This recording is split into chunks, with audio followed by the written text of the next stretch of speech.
Hi hello నమస్తే. మన 100 days body transformation ఛాలెంజ్లో ఈరోజు డే 59. సో ఈరోజు అయితే లెగ్ వర్కౌట్స్ ఉన్నాయి. చాలా రోజులు అవుతుంది లెగ్ వర్కౌట్ చేయక.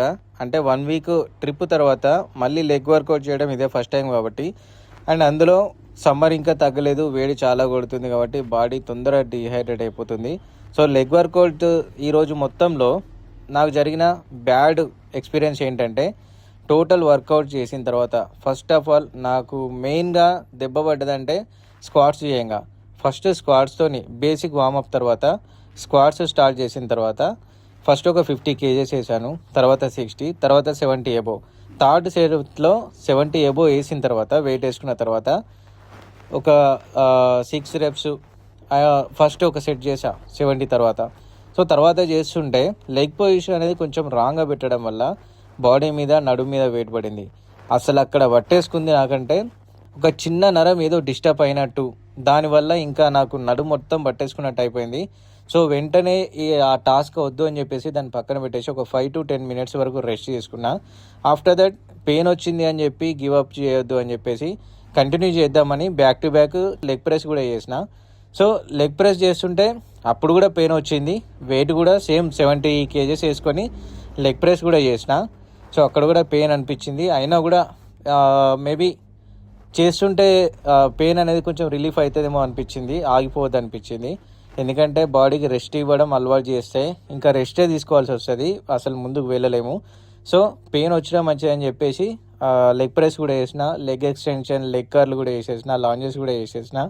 సో ఎప్పుడైనా కానీ ఇది మీకు ఏదైనా వర్కౌట్ గురించి తెలియకపోతే యూట్యూబ్లో తెలుసుకొనైనా చేయండి, అంతే తప్ప.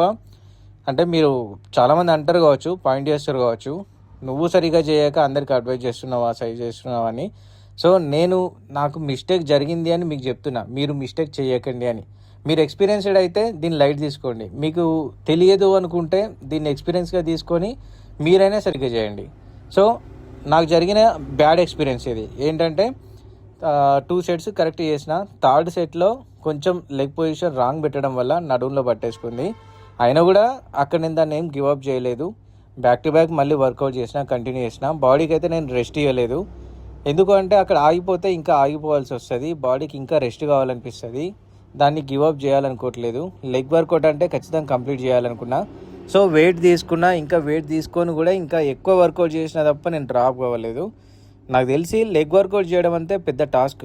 ఎవరైనా కానీ లెగ్ వర్కౌట్ చేయడం అంటే దానికి ఆ రోజు స్కిప్ చేస్తారు. ఎందుకంటే లెగ్ వర్కౌట్ చేస్తే రోజు మొత్తం నిలబడడానికి ఇబ్బంది అవుతుంది, కూర్చున్నా నిలబడ్డా ఎట్లయినా పెయిన్స్ వస్తాయి. 3 days వరకు ఖచ్చితంగా లెగ్ వర్కౌట్ చేస్తే ఖచ్చితంగా పెయిన్ ఉంటుంది. అట్లీస్ట్ బాత్రూమ్ వెళ్దామన్నా కూడా మనకు బాడీ సపోర్ట్ చేయదు. సో చాలామంది లెగ్ వర్కౌట్ని స్కిప్ చేస్తారు. కానీ అలా స్కిప్ చేయడం వల్ల ఏం జరుగుతుందంటే, అప్పర్ బాడీ ఒక షేప్ అవుతుంది, లోయర్ బాడీ ఒక షేప్ అవుతుంది. అంటే మీ నడుం పైనుంచి మీ బాడీ మజిల్స్ కనబడతాయి, కింద నుంచి మీ బాడీ ఇంకో షేప్లో కనబడుతుంది, లెగ్స్, థైస్ ఇంకో రకంగా కనబడతాయి. సో మీకు యాబ్స్ కావాలంటే, మీ బెల్లీ ఫ్యాట్ తగ్గాలంటే, అప్పర్ బాడీ ఎట్లా వర్కౌట్ చేస్తున్నారో లోయర్ బాడీ కూడా మీరు వర్కౌట్స్ ఖచ్చితంగా చేయాలి. సో లెగ్ వర్కౌట్ని స్కిప్ చేయడం వల్ల మీ పొట్ట తగ్గదు, మీకు యాబ్స్ రావు. సో పైన బాడీని ఎట్లా చేస్తున్నారో కింద కూడా బాడీ నడుము తర్వాత అంటే మన లెగ్స్ కానీ సో ప్రాపర్ వర్కౌట్ చేస్తే మీకు అప్పుడు ఫ్యాట్ తగ్గిపోతుంది, అండ్ బెల్లీ ఫ్యాట్ కూడా కరిగిపోతుంది, యాబ్స్ అనేటివి వస్తాయి. ఓన్లీ అప్పర్ బాడీ చేయడం వల్లనే యాబ్స్ రావు. సో మీకు 6 ప్యాక్ అంటాం, 4 packs వరకు ఒక రకంగా ఉంటే 6th pack వరకు ఇంకో రకంగా ఉంటుంది. దేనికంటే బెల్లీ ఫ్యాట్ మీకు కరిగితేనే, అది బర్న్ అయితేనే మీకు 6 pack అనేది కనబడేది. సో ఆ బెల్లీ ఫ్యాట్ కరగాలంటే ఖచ్చితంగా మీరు లెగ్ వర్కౌట్ చేయాల్సిందే. సో ఎట్టి పరిస్థితుల్లో లెగ్ వర్కౌట్ని స్కిప్ చేయకండి. అండ్ ప్రాపర్గా మీకు ఏదైనా తెలియకపోతే యూట్యూబ్లోనైనా చూడండి, కానీ ఏ సెట్ చేసినా కూడా, ఏ వర్కౌట్ చేసినా కూడా ప్రాపర్గా చేయండి. వెయిట్ లిఫ్ట్ చేస్తున్నాం అనేది పాయింట్ కాదు, ఆ వెయిట్ లిఫ్ట్ చేయడం ఏ రకంగా చేస్తున్నావు, ఎంత ప్రాపర్గా చేస్తున్నావు, ఏ పొజిషన్లో చేస్తున్నావు, అది చేస్తే ఎక్కడ వెయిట్ పడుతుంది, ఎక్కడ పాయింట్ అవుతుంది, దీన్ని మైండ్లో పెట్టుకొని ఏ వర్కౌట్ అయినా చేయండి. సో నేను ఇన్ని రోజుల నుంచి చేశా, నాకేం కొత్త కాదు. ఈరోజు ఏంటంటే చిన్న మిస్టేక్, అది దానివల్ల అట్లా అయిపోయింది. ఆ మిస్టేక్ మీ లైఫ్లో ఎప్పుడైనా జరిగితే చాలా బాధపడతారు. ఎందుకంటే లెగ్ వర్కౌట్ చేయంగా, మెయిన్లీ స్క్వాట్స్ చేయంగా చాలా జాగ్రత్తగా చేయాలి.